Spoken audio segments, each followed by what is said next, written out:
En los tiempos presentes no son pocas las personas que piensan que oír y escuchar son sinónimos.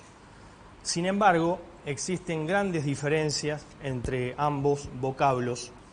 Oír es un fenómeno biológico, está ligado, incluido en el mundo sensorial.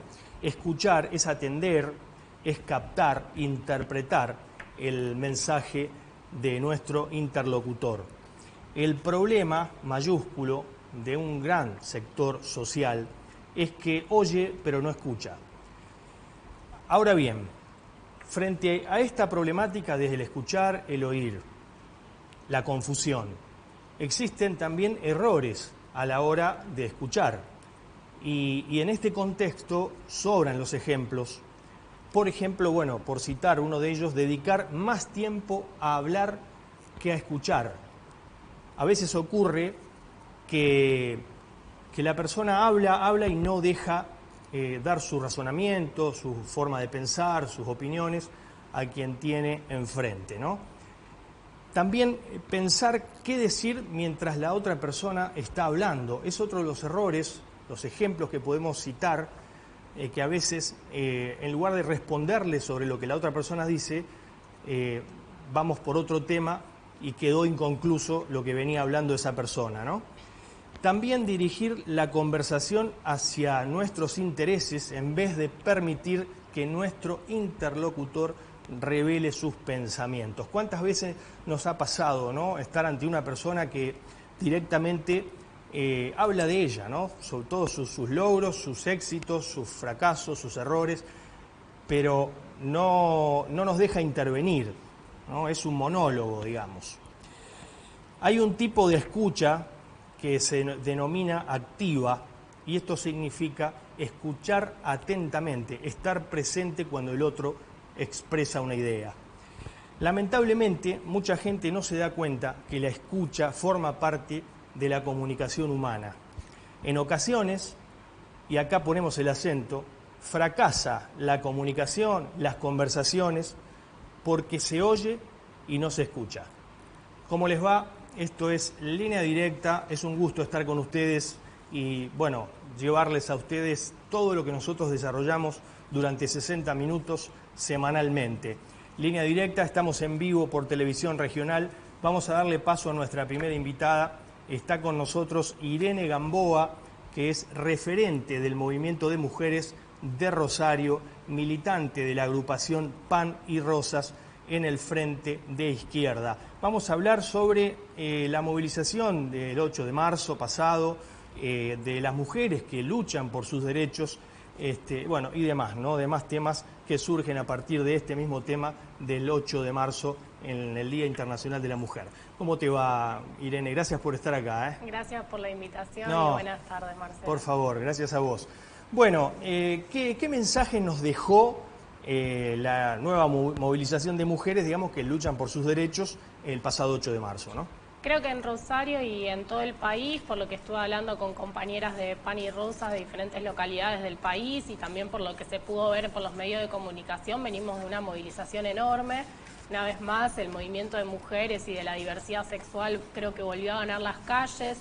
La verdad que era notorio la cantidad de, como le decimos nosotros, de pibas que había en la calle. Muchas, sí. Quizás la primera movilización a la que iban de la escuela secundaria, muy chiquitas, 11, 12, 13, 14 años, muy chiquitas, movilizándose por los derechos de las mujeres y de la diversidad. Así que venimos de una movilización muy grande y también de una movilización, creo que con un contenido político bastante importante. Yo siempre digo que a mí lo que me gusta mucho de los 8M es que es la primer gran movilización que hay en la Argentina y que la encabezamos las mujeres y las diversidades y un poco tratando de marcar la agenda de lo que tiene que discutirse este año en el Congreso, en los diferentes recintos, pero también lo que tenemos que discutir y construir desde el movimiento de mujeres y de la diversidad para pelear por nuestros derechos. Sí, decíamos fuera de cámara, Irene, se llevan a cabo distintas marchas todos los años, permanentemente, pero no disminuye la violencia machista.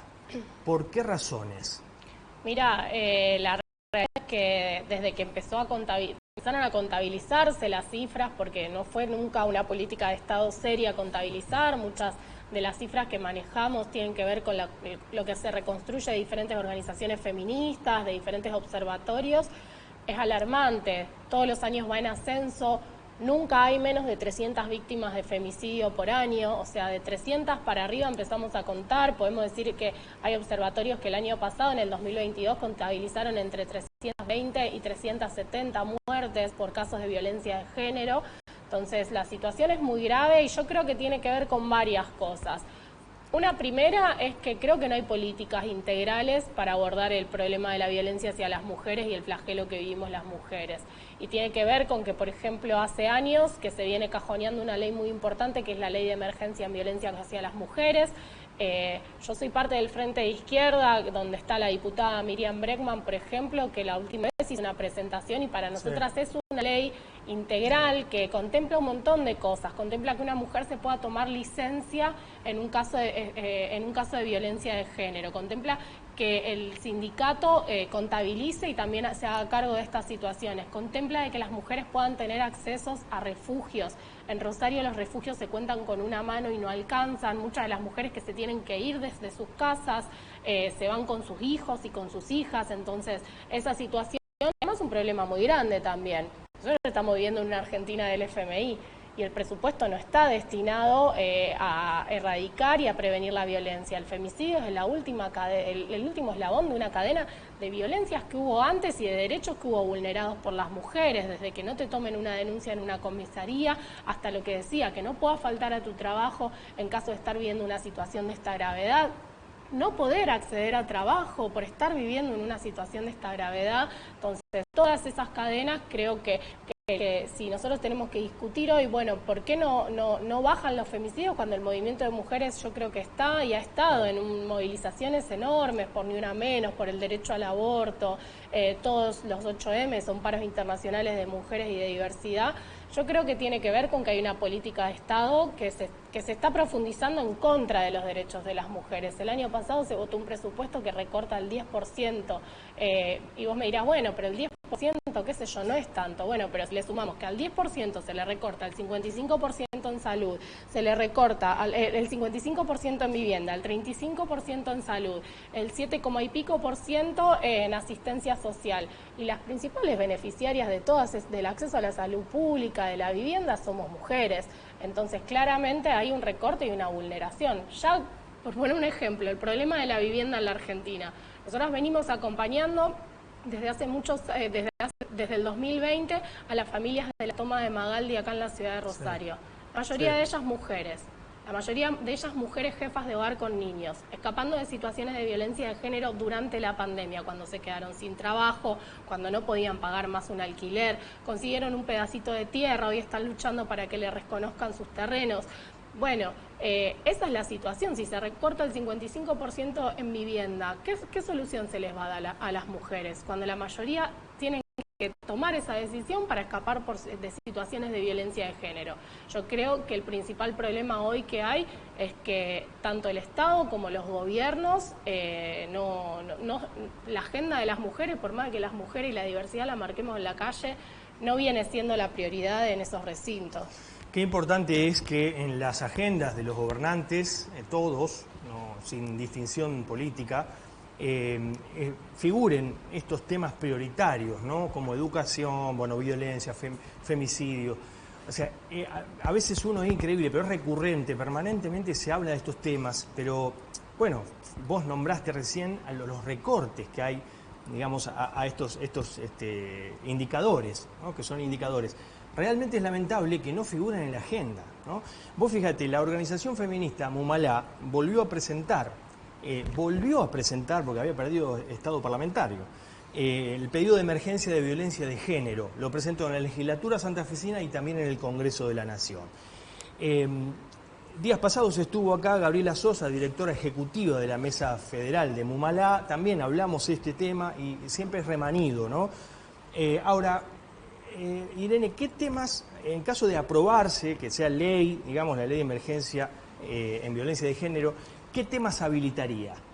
Para dar a aquellos que nos están escuchando, para darle una idea porque se habla de emergencia de género, ley de emergencia, nadie explica de qué trata realmente la ley de emergencia de género, ¿no? Bueno, en primer lugar creo que un abordaje integral, que no es solamente un abordaje de intervención, sino también de acompañamiento a aquella mujer que está denunciando, y de acompañamiento psicológico en el sistema de salud pública, de acompañamiento a esos niños también, que muchas veces están en el seno de esa familia, porque el 60% de los femicidios ocurren en casas de las mujeres en manos de sus parejas.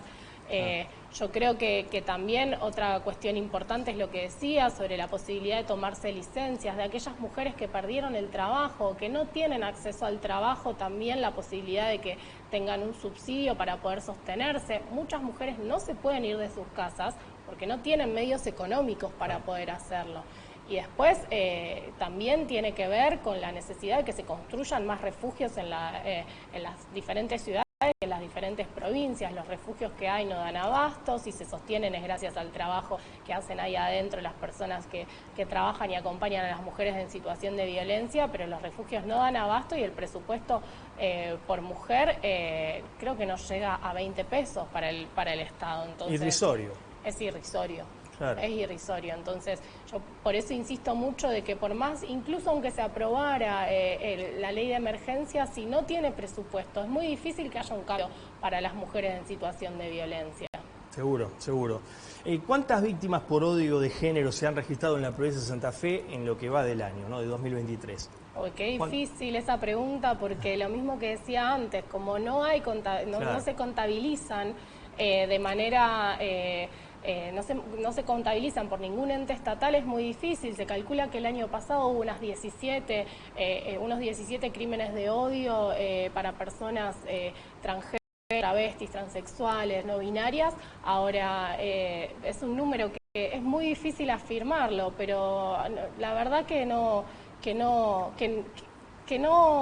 nosotros no nos llama la atención del punto de vista de que son sectores que vienen muy invisibilizados, que aunque han conquistado derechos muy importantes como el cupo laboral trans, como el derecho a la identidad, bueno, ni hablar el matrimonio igualitario, aunque han conquistado todos esos tipos de derechos, lo mismo que decía antes, falta la implementación. Se calcula que más o menos entre las personas que acceden por el cupo laboral trans al trabajo, solamente en la provincia de Buenos Aires se está implementando en un 0,07%. O sea, es muy bajo, la mayoría a través de contratos, no a través de la planta permanente. Entonces esa situación también es de gravedad. Y bueno, también aprovechar para recordar a Alejandra Ironichi, que fue asesinada a fines del año pasado en la ciudad de Santa Fe, una histórica referente y luchadora por los derechos de las mujeres travestis. Irene Gamboa, en el orden laboral, como recién decís, los ingresos monetarios de los varones son en promedio 24,5% más que los de las mujeres, ¿no? Esto es dato del INDEC, Instituto Nacional de Estadísticas y Censos, del tercer trimestre de 2022. Es decir, imagínate que cuando avancemos con estos datos, imagino, como viene en progreso todo esto, viene en progreso en favor de los varones, me imagino que va a persistir y se va a ampliar esto, ¿no? Sí, la realidad es muy desigual para el acceso al trabajo de las mujeres. Calculemos que dentro del trabajo informal, que es el gran problema que hay en la Argentina, ¿no?, ese trabajo eventual, por contratos, la mayoría, más del 50%, somos mujeres en esa situación de trabajo irregular, de trabajo informal. El 60% de las mujeres, y acá me incluyo yo también porque estoy en esa situación, el 60% de las mujeres que percibimos un sueldo, un salario, no llegamos a la canasta básica, el 60%, y el 63% de las mujeres está bajo la línea de la indigencia. Entonces también hay un problema sobre el acceso al trabajo de las mujeres y también sobre algo que tiene que ver con algo que se aprovechan mucho los empresarios, que tiene que ver con ese trabajo que está invisibilizado, que hacemos las mujeres todos los días, que es darle de comer a otra persona, limpiar la casa para otra persona, atender a un adulto mayor, atender a un niño. Bueno, todo eso que hacen las mujeres, que en la división del trabajo adentro del hogar es muy desigual, porque las mujeres le dedicamos, se calcula según el INDEC, que le dedicamos alrededor de 7 horas diarias, cuando un varón le dedica alrededor de 3 horas diarias. No es un problema de varones contra mujeres, es un problema de un sistema que está organizado así y de cargas patronales que se ahorran las empresas. Porque para que un trabajador salga salga de trabajar, llegue a su casa, pueda comer, tenga ropa limpia, planchada, etcétera, la mañana siguiente pueda desayunar e irse, todo ese trabajo lo hizo una mujer. Y todas esas son cargas que se ahorran las empresas, o sea que desde ese punto de vista también es muy desigual y eso es lo que, bueno, nosotras le decimos, bueno, no es amor, es trabajo no pago y también viene siendo una demanda muy importante del movimiento de mujeres, pero yo creo que tiene que ver con toda la situación también de ajuste y de crisis que nosotras estamos viviendo. Esas tareas se profundizan mucho más que caigan en nuestras manos, así como se profundiza la precarización laboral, como se profundiza la imposibilidad de acceso al trabajo. Y yo creo que en la Argentina hay una particularidad de que en el último tiempo está muy puesto en discusión, ¿no?, el avance de la derecha. Enemigo claro de los derechos de las mujeres, ¿no? De todo tipo de derechos, desde los que pusieron en duda si existían o no existían crímenes por el hecho de ser mujeres, o sea, los femicidios, los que se oponen al derecho al aborto, al cupo laboral trans, al matrimonio igualitario. Bueno, yo creo que todos esos sectores, el problema que tenemos hoy es que también le están marcando la agenda a los diferentes gobiernos. Yo nombraba antes a las mujeres de Magaldi, pero en Guernica, en la provincia de Buenos Aires, una situación similar. Bueno, ahí, ¿cómo respondió el gobierno del Frente de Todos? Desalojando y reprimiendo a las mujeres que no tenían un lugar donde vivir.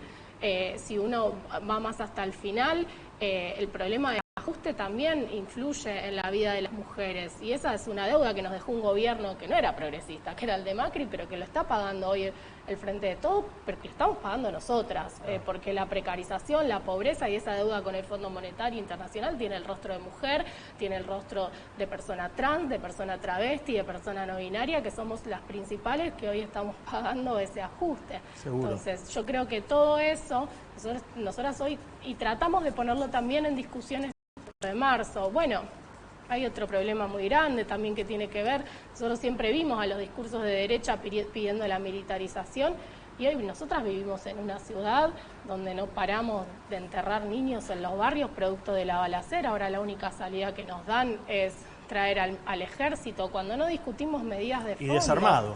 El ejército, las Fuerzas Armadas desarmadas, digo, ¿no? Sí, pero que no estamos discutiendo medidas de fondo, porque los últimos dos gobiernos, el de Macri, desde el gobierno del último de Cristina hasta la actualidad ya vinieron 10 veces las fuerzas federales, las Fuerzas Armadas y no se modificó absolutamente nada. Entonces, si no discutimos medidas de fondo, vamos a tener un problema, porque terminan siendo totalmente cortinas de humo.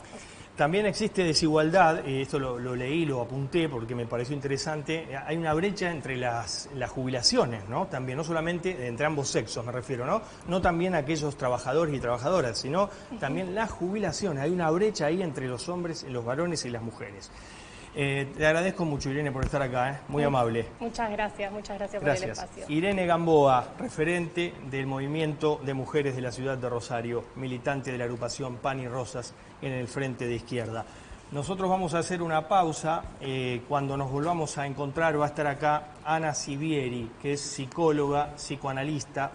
Vamos a hablar de estrés postraumático durante la pandemia de COVID, pero antes de la pausa vamos a cumplir con aquellos que nos apoyan, que nos acompañan en este programa permanentemente. Espacio Holístico, Amor Divino, ayuda a las personas en el aspecto físico, mental, espiritual, su hábitat y contexto para liberarlos de los malestares y llegar así a la sanación.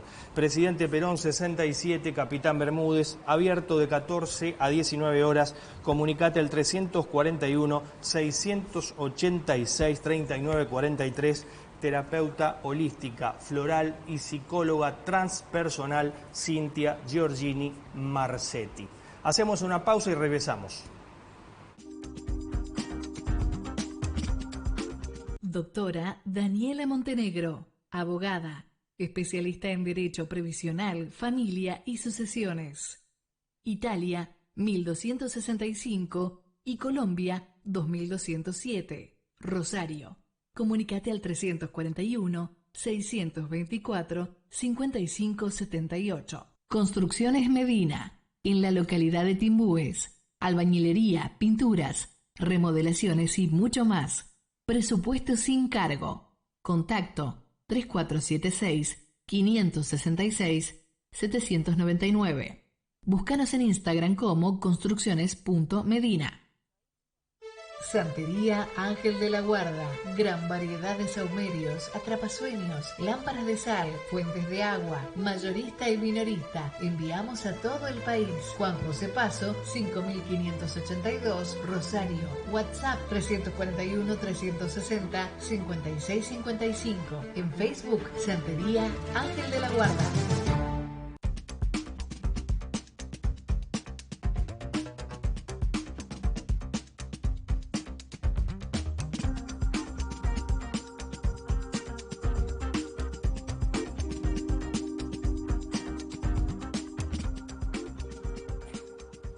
Bueno, muy bien, seguimos en línea directa, estamos en vivo por Televisión Regional y como lo anticipamos está acá con nosotros sentada a la mesa Ana Sivieri, psicóloga, psicoanalista.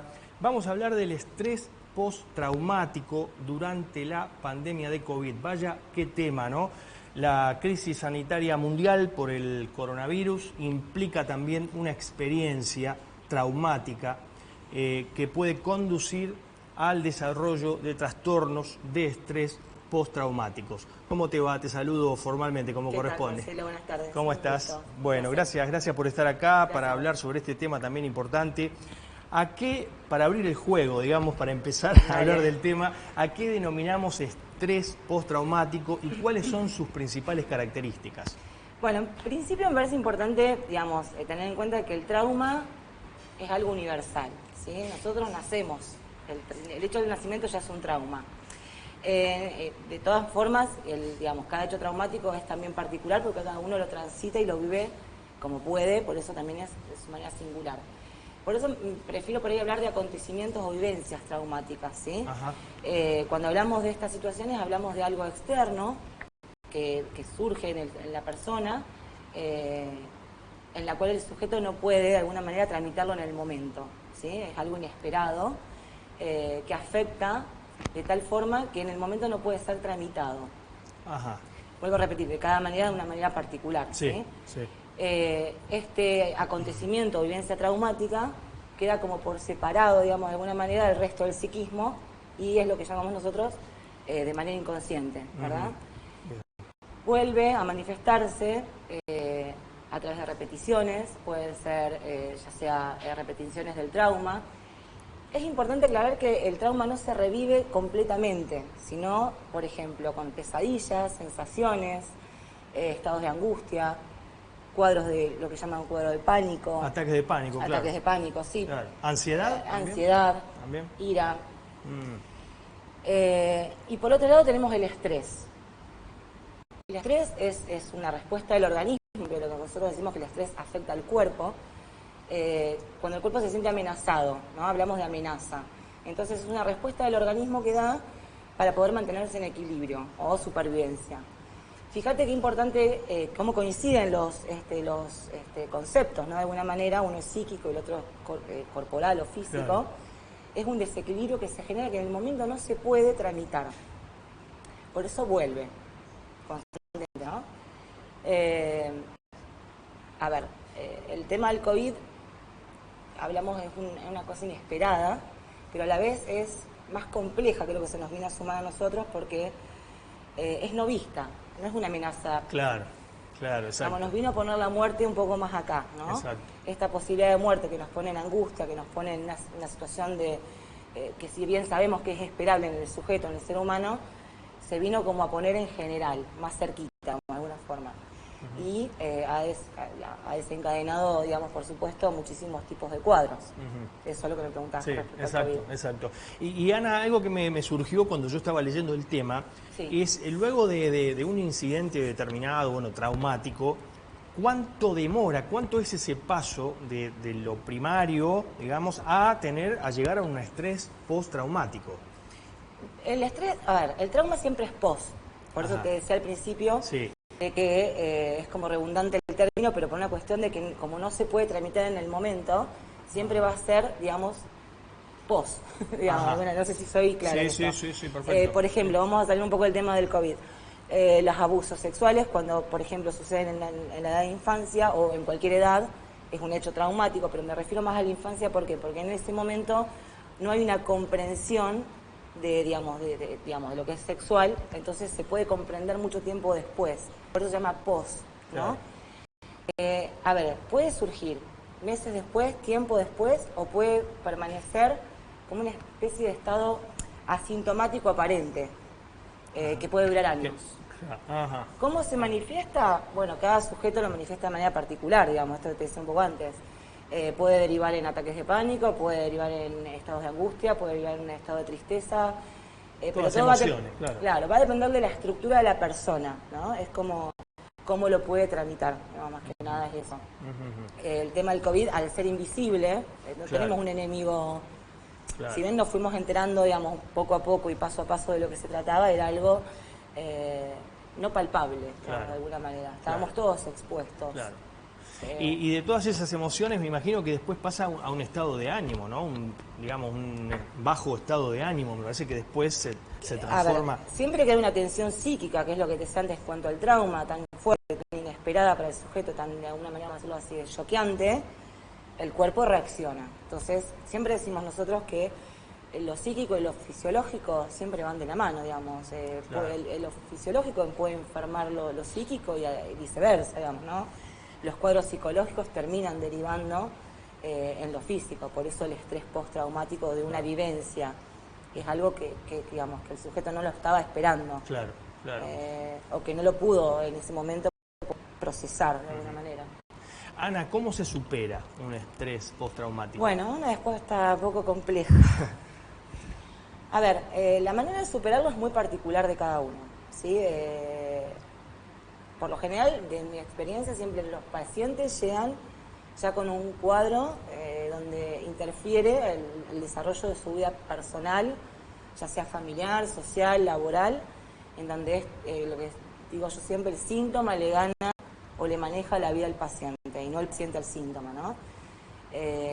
Pero eso va a depender de cada sujeto, digamos, si prefiere un tipo de terapia o de otra, o donde pueda considerar que lo pueda trabajar, digamos, ¿no? Todo es válido en el momento que quiera buscar ayuda, ¿sí? Es importante recalcar que la ayuda la tiene que buscar el paciente. Claro. Muchas veces los familiares o el entorno, a mí me ha pasado este año, he tenido muchísimos casos de adolescentes, producto, creo que la pandemia dejó, creo que es uno de los sectores más afectados, los adolescentes, en donde los padres son los que, bueno, impulsan casi te diría desesperadamente a que vayan al psicólogo, y si el paciente no está de acuerdo, no sirve de mucho el tratamiento, ¿no?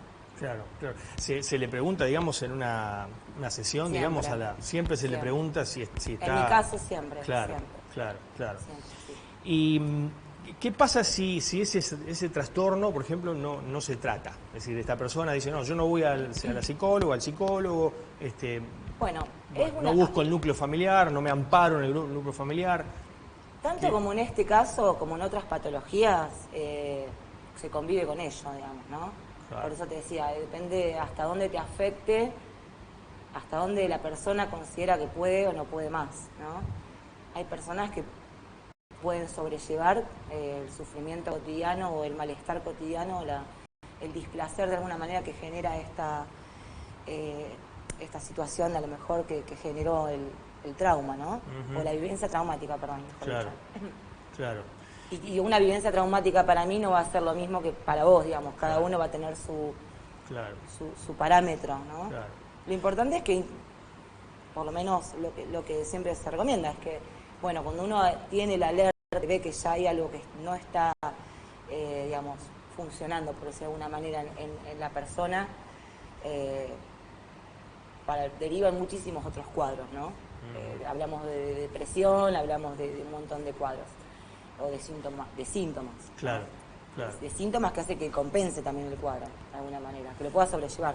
Pensaba en las emociones, estados de ánimo, y leía que los estados de ánimo son contagiosos. Digo, aquella persona que decide no ir a un tratamiento, a una sesión de psicólogo o psicóloga, digamos que también es, entre comillas, ¿no?, perjudicial en el núcleo familiar, ¿no? Porque digo, estamos hablando de que si está con autoestima baja, si está depresivo, si está con ataques de, bueno, todo lo que les puede surgir de emocional y que deriva en estados de ánimo, eso es contagioso también para... Sí, a ver, no sé si hablo psicológicamente contagioso, sí afecta muchísimo al entorno, porque obviamente, al estar rodeando a una persona que no está, digamos, en sus óptimas, bueno, que nadie está en óptimas capacidades, pero bueno, no puede desarrollar su vida plenamente, el entorno es muy afectado, como en otro tipo de patologías también, digamos, claro.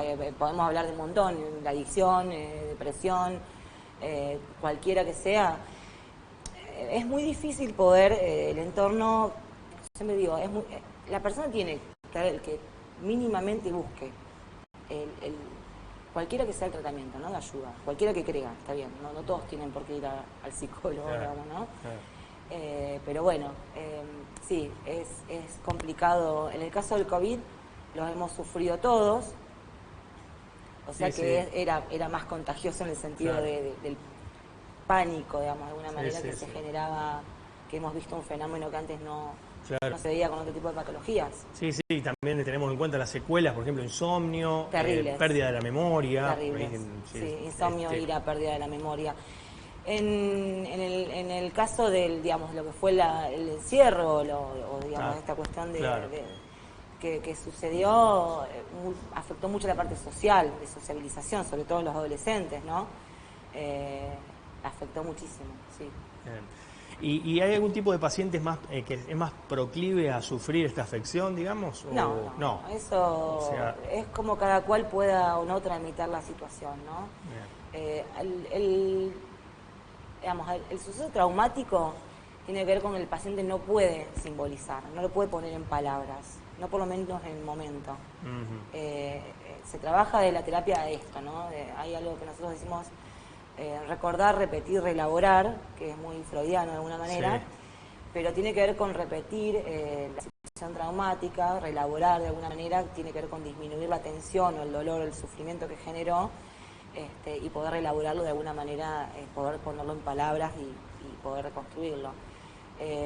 Bueno, no sé si tenemos tiempo, pero tengo por ahí un... Ya tenemos que cerrar, pero... Bueno, por eso, hay casos clínicos que son muy, muy interesantes de poder contarlos como para poder ponernos en ejemplo. Vamos a dejar la puerta abierta siempre, Ana, siempre digo para que vengas nuevamente y que hablemos de otros temas también, temas interesantes. Es importante que hayas tocado este tema, es muy poco, fuimos los psicólogos muy poco tenidos en cuenta en la pandemia. Y estas consecuencias las debemos ver dos años, te diría, después, hablando del post-trauma. Exacto. Bueno, muchísimas gracias por estar acá. Muy amable, gracias por la exposición, brillante. Y bueno, dejemos la puerta abierta para que regreses a Línea Directa. Bueno, nosotros vamos a hacer una pausa, pero antes seguimos cumpliendo con aquellos que nos acompañan. Estudio AG Abogados, un equipo dedicado a proteger la seguridad jurídica de tus negocios. Profesionales de más de 15 años de trayectoria orientados al asesoramiento de la empresa familiar y del emprendedor. Sarmiento 777, piso 7, departamento A. Allí estamos viendo las imágenes en pantalla. Comunicate al 348-1572. Vamos a hacer una pausa y ya regresamos con más Línea Directa. Estamos en vivo por Televisión Regional.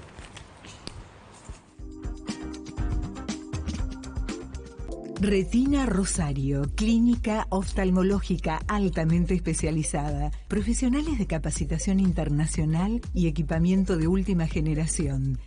Retina Rosario, en Güemes, 2507, esquina Pueyrredón. Comuníquese al teléfono 435-6965 o por mail a contacto@retinarosario.com. Ampiaba, desde 2012, al servicio de la familia aceitera y de toda la comunidad, sustentando los valores de solidaridad, cooperación, ayuda mutua y reciprocidad. Ampiaba, Asociación Mutual del Personal de Industrias del Aceite Vegetal y Afines. SOEPU, un sindicato que crece defendiendo los derechos del trabajador químico y petroquímico del cordón. Coldest, climatización y refrigeración, instalación y reparación de todos los componentes. Coldest, tu mejor opción. Gracias por elegirnos. Comunicate con nosotros al 341-682-7575.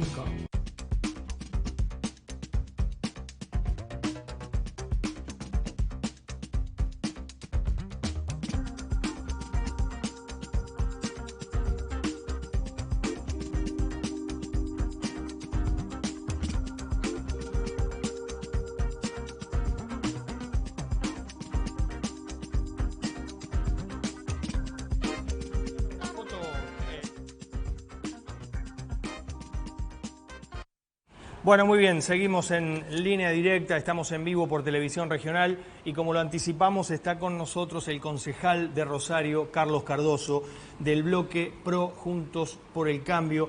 Vamos a hablar de varios temas dentro del bloque, inseguridad, por supuesto, punto número 1, cuidacoches, este tema de cuidacoches que no se implementa, el concejal Cardoso quiere directamente que se prohíba la actividad, ahora lo voy a decir acá. Y también, por supuesto, todos temas de interés de la ciudad de Rosario. ¿Cómo te va, Carlos? ¿Cómo estás? ¿Qué tal, Marcelo? Gracias por invitarme todas las temporadas, varias veces, ¿no? Bueno, no, por favor, es un gusto recibirte. Y bueno, empezar por este tema que creo que preocupa a la mayoría o a todos, ¿no? Los rosarinos, esto de qué análisis, cuál es tu análisis sobre la situación que atraviesa Rosario en cuanto a los hechos de público conocimiento, bueno, respecto al accionar de las bandas narco, que deriva en balaceras y homicidios, ¿no? Por supuesto. Sí, a ver, vos fijate, nosotros vivíamos una realidad antes de la nota de Messi, la balacera contra el supermercado de los Rocuso, y ahora Buenos Aires se volvió a ocupar de la inflación, del calor, de que el Mundial se juega con 48 equipos, y nosotros estamos igual. O sea, que los que tenemos que preocuparnos, ocuparnos, golpear las puertas en Buenos Aires, en Santa Fe y en donde sea, para que esto sea distinto, somos nosotros, los rosarinos, ¿no? Porque cuando pase algo así, de semejante magnitud, Buenos Aires va a posar los ojos sobre Rosario, pero si no, lamentablemente, y está quedando demostrado una vez más ahora, lo que está sucediendo. Indudablemente, lo decimos siempre, ¿no? No es solo traer fuerzas federales, sino también ver cómo se despliegan esas fuerzas federales en el territorio. Porque si siguen los gendarmes, la PCA, los prefectos, pidiendo carnet y tarjeta verde en el barquito de papel, entonces no cambia nada, porque ese trabajo lo puede hacer tránsito o control de la municipalidad con la asistencia de una moto de la policía de la provincia. Indudablemente hay que generar ese centro de comando unificado de nación, provincia, municipio, para que esas fuerzas bien equipadas, bien preparadas, acostumbrados incluso a situaciones difíciles. No te olvides que Gendarmería está en las fronteras, está en los lugares pesados y tienen ya un expertise con respecto a temas muy complicados. Bueno, esa fuerza tiene que ir a los barrios más complejos y desplegar otro tipo de fuerzas por el resto de la ciudad. ¿Qué sentido tiene tener a Gendarmería paseando por los canteros de Oroño? Ninguna. ¿Para qué los queremos si no les damos una función específica? ¿Los necesitamos? Sí. Ahora, ¿los necesitamos bien ubicados? Y sí, también, sin dudas. Para colmo de males, Carlos, viene el ministro de Seguridad de la Nación, Aníbal Fernández, y reparte críticas, habla del socialismo como culpable, se refiere a Mauricio Macri cuando gobernó la Nación, y también a Patricia Bullrich como ministra ministra de Seguridad de la Nación en el gobierno de Mauricio Macri. Y además dijo que perdimos con los narcos. No, entonces, bueno, esa frase fue muy desafortunada. Yo te aseguro que el rosarino no lo siente así, que la gente está enojada, está con bronca, tiene razón, nos exige a todos los políticos. Acá no es una cuestión de que hoy gobernás vos, pero hace 4 años estaba el otro. No. Nosotros el otro día fuimos a Rondó y Sorrento y la gente estaba enojada, tuvimos un primer momento de catarsis fuerte, después pudimos reconducir la discusión. Y cuando la gente confió, dice, bueno, te vamos a dar la lista de donde están los búnkers. Acá, atrás. en la zona de Arroyito Este, en la zona de Calle Pacheco, ahí en tal y tal lugar se vende droga, en tal y tal lugar se queman los cables de cobre para después venderlos en la chatarrería que está cerca de Sorrento y Casiano Casas. La gente tiene el mapa en la cabeza y tenemos lamentablemente una policía que en muchos de sus efectivos tiene graves problemas de corrupción, ¿no? No quiero generalizar, la inmensa mayoría de la fuerza policial es confiable, es gente de trabajo, pero están los otros con los que hay que dar una pelea muy fuerte. ¿Confías, Carlos, en el ministro de Seguridad de la provincia de Santa Fe, Claudio Brilloni? Yo repasaba días pasados, durante el gobierno de Perotti, 4 ministros de seguridad. 4 ministros de seguridad, es decir, Saín, Lania, Rimoldi y ahora Brilloni. ¿Confías en en los primeros movimientos que ha realizado? Sí, a ver, Brilloni tiene experiencia en el territorio, que es lo que no tenía en absoluto Saín, que además tenía una traba ideológica, pensaba que toda la policía era enemiga, incluso en un momento pensó ya que los santafesinos éramos sus enemigos. ¿Te acordás que dijo esa frase tan desafortunada de los negros que duermen así y todo lo demás? Bueno, un delirio, ¿no? El comandante Brilloni, porque es comandante de Gendarmería retirado, fue jefe de este comando unificado que yo te digo, del 2017 al 2019, o sea que él conoce, cuando vos le decís tablada, Claudio sabe de qué estás hablando. Estaba con Sergio Berni, formaba parte de... Sí, primero y después, cuando Patricia fue ministra y el ingeniero Lichi era el gobernador de Santa Fe, él comandaba esa mesa unificada de todas las fuerzas. Nosotros le dijimos al gobierno de Perotti que en algún momento hubiese sido una buena opción antes ponerlo a Brilloni, porque era una persona que conocía el paño. Ellos decían que no, que había un problema de domicilio, porque el comandante Brilloni tenía domicilio en Misiones y hace un tiempo se cambió el domicilio acá a la provincia de Santa Fe. Pero digo, podés poner a un ministro a cargo de la cartera de seguridad y poner un secretario de seguridad con todas las atribuciones del ministro. Y vos ya ponías a un tipo con fuerza y con conocimiento del territorio. Ese es el tema. Saín no tenía idea en dónde quedaba. Vos le decías, bueno, tenemos que ir a Lagos y Mendoza. No sabía para dónde agarrar. Un tipo del Gran Buenos Aires. Claro, ni idea. Claro. Carlos, en otro orden de temas, el Código de Convivencia aprobado por el Consejo Municipal de Rosario, en su artículo 300 prohíbe la extorsión en la vía pública de los cuidacoches, ¿no? en la ciudad de Rosario. Vos decís que los rosarinos somos rehenes de estos individuos. Vos querés prohibir la actividad, no regular. A ver, nosotros decimos, en la zona de estacionamiento medido, en donde ya el Estado te cobra para que vos dejes el auto en la calle. En las zonas de nocturnidad compleja, que ahora se han reducido mucho, porque vos fíjate, después de la pandemia, muchos otros lugares nocturnos terminaron decayendo, y vos tenés hoy mucha concentración en Pichincha y en Pellegrini, y sobre todo jueves, viernes, sábado a la noche. Bueno, en esos lugares para nosotros tendría que haber operativos muy fuertes para prohibir la actividad. Y después, algo mucho más complejo, que vos lo conocés muy bien el tema, y es que alguna vez hay que abordar el tema de las canchas. Sabemos que se necesita de mucha valentía, de mucha decisión política, de ir al frente con un tema que es muy complejo, pero alguna vez hay que empezar a meterse de lleno en ese tema. Y después se pueden ver algunas alternativas, por ejemplo, lo que se hizo en colectividades. Belgrano, desde Sargento Cabral a Pellegrini, de punta a punta, se le dio la operación de la zona a las cooperadoras de los hospitales, se cobró 300 pesos por cada auto y cada persona que trabajaba cada noche se llevaba 4.000 pesos. Cada una de esas personas se hizo un sueldo de 40.000 pesos en el mes, más sus otros trabajos, y se pudo ordenar colectividades. Con ese modelo quizás se pueda replicar en otros lugares. Ahora, en la zona del medido, Marcelo, ahí me parece que no hay discusión. Y esta imagen lamentable del otro día de 2 limpiavidrios agarrándose a palazos en Pellegrini y Oroño, a plena luz del día, en hora de estacionamiento medido, me parece que es algo que tenemos que tratar de evitar. Y otra vez volvemos a hablar de esta determinación política que hay que tener. Lo que molesta sobremanera, Carlos, es la extorsión, ¿no? Claro. A los automovilistas, inclusive, bueno, vos hiciste referencia a los estadios de fútbol, cobran 1.000 pesos algunos, Sí. 1.000 pesos a cada vehículo. Totalmente. Días pasados, hace bastante, cuando el año pasado fue que vino la hinchada de Talleres de Córdoba. Bueno, en el ese día parque- fue un papelón. Bueno, realmente Un papelón, ahí sí. cobraron 1.000 pesos a cada Un automovilista. desastre, ese cada- día fue un desastre. Yo no sé si después de esa experiencia Rosario va a volver a ser sede de un partido de Copa Argentina. Ojalá, ojalá. Yo quiero que a Rosario vengan shows.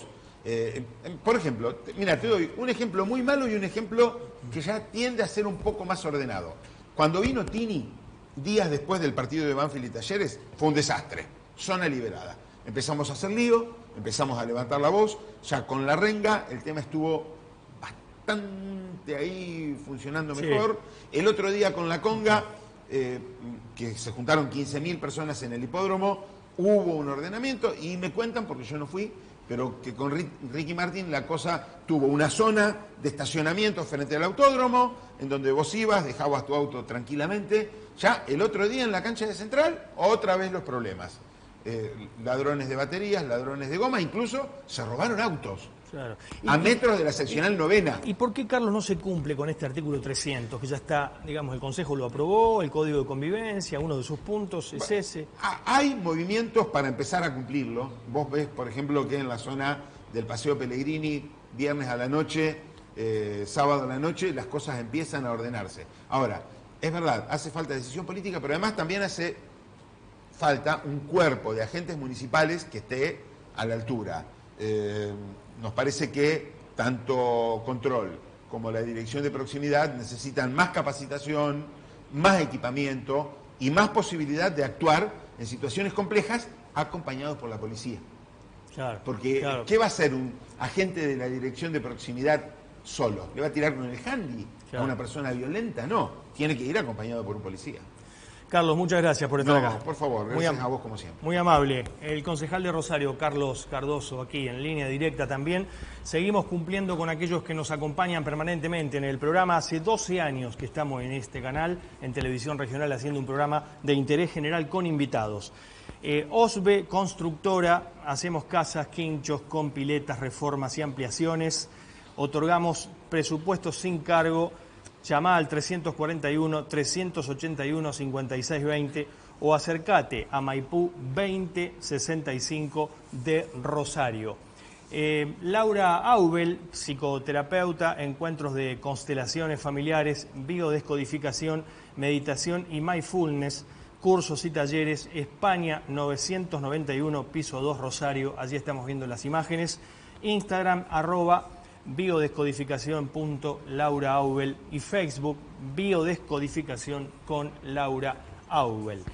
Vamos a hacer una pausa. Cuando regresemos se van a sentar a la mesa conmigo en el último bloque del programa Jacqueline Celis y Oscar Fonso para hablar sobre distintos temas. Oscar Fonso sobre periodismo deportivo y Jacqueline Celis va a hablar sobre este calor intenso que estamos soportando en Rosario y en el país. Sofocante realmente, insoportable. Volvemos enseguida. Concejalas y concejales visitan todas las escuelas, distribuyen materiales didácticos y dialogan con la comunidad educativa. El Consejo en tu escuela.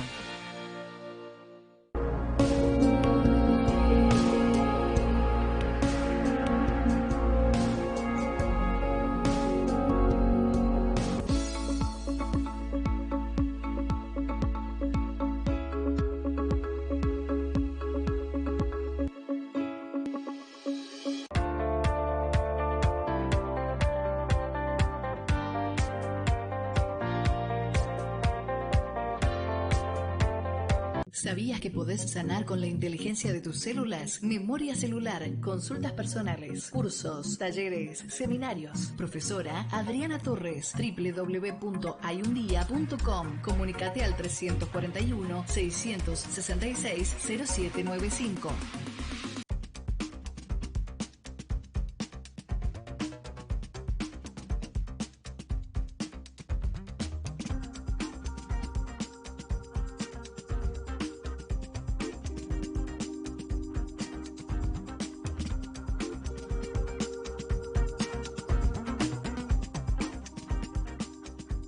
Bueno, muy bien, seguimos en línea directa, estamos en vivo por Televisión Regional y ya están conmigo aquí sentado a la mesa Jacqueline Celis, comunicadora social, Oscar Fonso, periodista deportivo. ¿Cómo les va? ¿Cómo están? ¿Qué tal? Muy bien. Muy bien, gracias por estar acá nuevamente y bueno, ustedes también exponiendo sobre temas determinados, así que... Temas que sufrimos esta semana, que ya venimos pasando hace varios días. Más que nada esta ola de calor acá en Rosario, lo que produjo fue en esta oportunidad en las escuelas. En las escuelas, ¿qué pasa? AMSAFE, que es el sindicato de los profesores, de los docentes, lo que pidió al Ministerio de Educación de la provincia fue que en esta oportunidad los establecimientos, se suspendan las clases porque los establecimientos no se encuentran en condiciones para justamente poder dar las clases. Bien, ahí por ejemplo lo que hicieron los docentes fue poner videos donde hay aulas sin ventiladores y también hay lugares sin agua, Marce. Sí. Es tremendo. Sí. Además de todo esto, sobre todo los niños que se descomponen, entonces llegan a la casa. Yo he tenido la posibilidad, tengo un hijo de 8 años, mi hijo tuvo compañeritos que se fueron antes y con esta extensión horaria no llegaron a cumplir justamente las 6 horas que pidieron en un principio con esta extensión porque no se sentían bien, los abruma, y, o sea, no hay la cantidad de aire que tendría que haber. Entonces, bueno, con esta ola de calor se pidió al Ministerio de Educación de la provincia poder acortar un poco, achicar la franja horaria. No se lo dieron. Obviamente, ¿qué pasó? El gobernador Omar Perotti lo que hizo fue dejar que cada escuela tome la posibilidad de decir, bueno, a ver si están dadas las condiciones, se hacen las 6 horas. Si no están dadas las condiciones, elige el director. El director es el que elige. O sea que en esta oportunidad me parece que un poco también se lavan las manos y dejan a los directores la posibilidad de decir, bueno, a ver, hoy hay clases y clases tiene que haber. Claro. Pero si no están las condiciones dadas, me parece que no se puede seguir. Esto fue tremendo. Sí. Es increíble, Jacqueline, que se esté hablando de faltantes de ventiladores en las escuelas, en algunas escuelas, no en todas, por supuesto, ¿no? Pero es increíble, o sea, con el aumento de la temperatura, que no tengan ventiladores en las aulas o en los lugares para estar, para por lo menos que los chicos estén mejores Aparte condiciones. Estamos hablando de 38, 40 grados, claro. Es muchísimo. Además, por ejemplo, estuvimos también viendo que se caen los techos de algunos establecimientos, o sea, las condiciones no están dadas para que las clases se puedan dar. Pero la verdad que es necesario también, por algo se hizo la extensión horaria. Claro. Pero bueno, en esta posibilidad fueron los directores los que eligieron si se daban o no se daban clases. Gracias a Dios, hoy me parece que justamente en este día no hace tanto calor, pero la semana pasada, el viernes, hizo mucho calor, los chicos llegaron descompuestos y bueno, esto también hace como un mea culpa, me parece, a lo que es el Ministerio de Educación de decir, bueno, a ver cómo hacemos para tener esta posibilidad de decir, bueno, a ver, ventiladores, falta también agua a veces, que también es importante. Claro. Y no solo en los establecimientos públicos, sino también en los privados. Seguro. Esto ya es preocupante. Seguro. Marce, eso es lo que te quería comentar el día de hoy. Gracias, Jacqueline. Por favor, Oscar Fonso, su turno, ¿cómo va? Bárbaro, bien. Vamos a hablar de la FIFA, que se ha reunido, el Consejo estuvieron reunidos y han decidido la nueva reglamentación, digamos, lo que amplía a la nueva Copa del Mundo, que se desarrollará en 2026 en Estados Unidos, México y Canadá, la cantidad de equipos participantes. Hasta el momento eran 32 en el último mundial, en Qatar 2022, ahora lo van a llevar a 48 equipos. O sea que va a ser más amplio la cantidad de tiempo que se va a desarrollar la competición, va a durar ahora 40 días. Bueno, y el desarrollo en cantidad de grupos. Hasta ahora eran 8 grupos, que eran 4 equipos de cada grupo. Ahora va a ser de 12 grupos, 4 equipos en cada grupo. Pero la clasificación a la otra fase, que serían los 16avos de final, va a constar de los 2 primeros de cada grupo, que van a pasar a la próxima instancia, más los 8 terceros, los 8 mejores equipos que se han clasificado en el tercer lugar. Hasta más competitivos, claro. Más competitivo, exactamente. Va a ser mucho más competitivo. Es así, ahí van a pasar 16avos de final. Ajá. Bien. Ahí van a quedar 32 equipos. Y luego sí, eliminación directa para llegar a octavos de final, cuartos de final, semifinal y final. que la final de la Copa del Mundo va a estar, está estipulado el día 19 de julio de 2026, va a ser la final de la Copa del Mundo. El que llegue a la final va a estar jugando 8 partidos. Claro. Los que lleguen a la final, mejor dicho, 8 partidos. Claro. Hasta ahora eran 7 partidos, ya eran campeón del mundo. Sí. 8 partidos. Digamos los que llegan a semifinales. Exacto. Está el tercer y cuarto puesto y después la final, que se aseguran. En este caso, bueno, las plazas, ¿cómo están distribuidas? UEFA tiene 16 participantes, 16 plazas. 16 en el UEFA. África, el continente africano tiene 9, 8 tiene Asia, pero 8 y media, porque está la plaza para el repechaje, por eso dice media. ¿No? Claro. Exactamente. Claro. Asia y Conmebol serían 6 y media, por la media plaza para el repechaje. CONCACAF 6 y media y Oceanía 1 y media. Ahí en total serían los 48 participantes de la próxima Copa del Mundo. Bien. Porque ya este año van a comenzar las eliminatorias. Sí, exacto. En septiembre. O sea, en septiembre empiezan, ¿no? Al menos Conmebol ya arrancaría en septiembre próximo. No da respiro, ¿eh? No, seguro. Hay que entrenarse y llegar bien para clasificar y estar en la próxima Copa del Mundo, ¿no? Exactamente. Es importante. Lo hablábamos en programas pasados, que antes el que salía campeón, que se adjudicaba la Copa del Mundo, no participaba de las eliminatorias. Bueno, eso fue cambiado hace años, vos lo aclaraste oportunamente. Sí, y que jugaban 7 partidos en una Copa del Mundo desde 1974, el Mundial de Alemania, que se estaba dando que jugaba 7 partidos para ser campeón del mundo. Bueno, ahora se ha modificado el sistema, la forma, ¿no?, de los participantes. Va a haber 104 partidos en la próxima Copa del Mundo, en total. En total. Así que muchos encuentros, por eso 40 días va a durar la competición de la próxima Copa del Mundo. Esto se dispuso en la ciudad de Kigali, en Ruanda, la capital de Ruanda. Allí se reunió el Consejo de la FIFA, que lo determinó. Fue en horas, nada más, lo han determinado esta reunión. Bien. Oscar, ¿qué tenés para hablar estrictamente del fútbol argentino? Bueno, el fútbol argentino, lo que ha pasado en la cancha central, en el último partido, ¿no? Central Unión, bueno, fue un desastre el tema organizativo, el ingreso de la gente. Hay alrededor de 5.000 personas que han entrado sin pagar. Claro. Han entrado gratis. Lo decía el presidente de Central, Belloso, ¿no? Hay un sector que ingresaba con la administración anterior, es decir, Carloni, Dipolina, y compañía. Lo que estuvieron hasta el año pasado. Claro, ingresaban sin pagar, con entradas de regalo, protocolos, tenían a mucha gente con protocolos.